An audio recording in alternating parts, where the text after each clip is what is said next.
హైదరాబాద్ చెరువులపై పూర్తి పర్యవేక్షణ మాదే. బఫర్ జోన్ ఎఫ్టీఎల్లను నిర్ధారించే వరకు పర్యవేక్షిస్తాం. డిసెంబర్ 30లోగా పూర్తి స్థాయి నివేదిక ఇవ్వండి. ఇవి తెలంగాణ హైకోర్టు చేసిన కామెంట్స్. రామమ్మ చెరువు బఫర్ జోన్లో ఎలాంటి నిర్మాణాలు జరగకుండా చూడాలని కోరుతూ దాఖలైన పిటిషన్పై విచారణ సమయంలో హైకోర్టు కీలక వ్యాఖ్యలు చేస్తుంది. హైదరాబాద్లోని అన్ని చెరువులపై పర్యవేక్షణ బాధ్యత తమదే అని తెలంగాణ హైకోర్టు స్పష్టం చేసింది. హెచ్ఎండిఏ పరిధిలోని చెరువుల ఎఫ్టీఎల్, బఫర్ జోన్లను నిర్ధారించే వరకు పూర్తి పర్యవేక్షణ తీసుకుంటామని క్లారిటీ ఇచ్చింది. రామమ్మ చెరువు బఫర్ జోన్లో ఎలాంటి నిర్మాణాలు జరగకుండా చూడాలంటూ దాఖలైన పిటిషన్పై హైకోర్టులో విచారణ జరిగింది. హెచ్ఎండిఏ పరిధిలో మొత్తంగా 3532 చెరువులు ఉన్నాయని జూలైలో జరిగిన విచారణ సందర్భంగా ప్రభుత్వం పేర్కొనగా వాటన్నింటికీ బఫర్ జోన్, ఎఫ్టీఎల్ను నిర్ధారించాలని హైకోర్టు ఆదేశాలు జారీ చేసింది. డిసెంబర్ 30లోగా పూర్తి నివేదిక ఇవ్వాలని ప్రభుత్వానికి హైకోర్టు ఆదేశించింది. హెచ్ఎండిఏ పరిధిలో 3532 చెరువులు ఉన్నాయని తెలిపింది ప్రభుత్వం.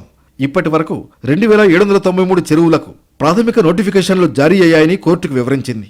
మిగిలిన 530 చెరువులకు తుది నోటిఫికేషన్లు పూర్తయ్యాయని కూడా చెప్పారు ప్రభుత్వం తరఫు న్యాయవాది. హైదరాబాద్ పరిధిలోని అన్ని చెరువులకు ఎఫ్టీఎల్, బఫర్ జోన్లను నిర్ధారిస్తూ తుది నోటిఫికేషన్ జారీ చేసేందుకు మరో 3 నెలల సమయం కావాలని ప్రభుత్వ న్యాయవాది హైకోర్టును కోరగా అందుకు ధర్మాసనం నిరాకరించింది.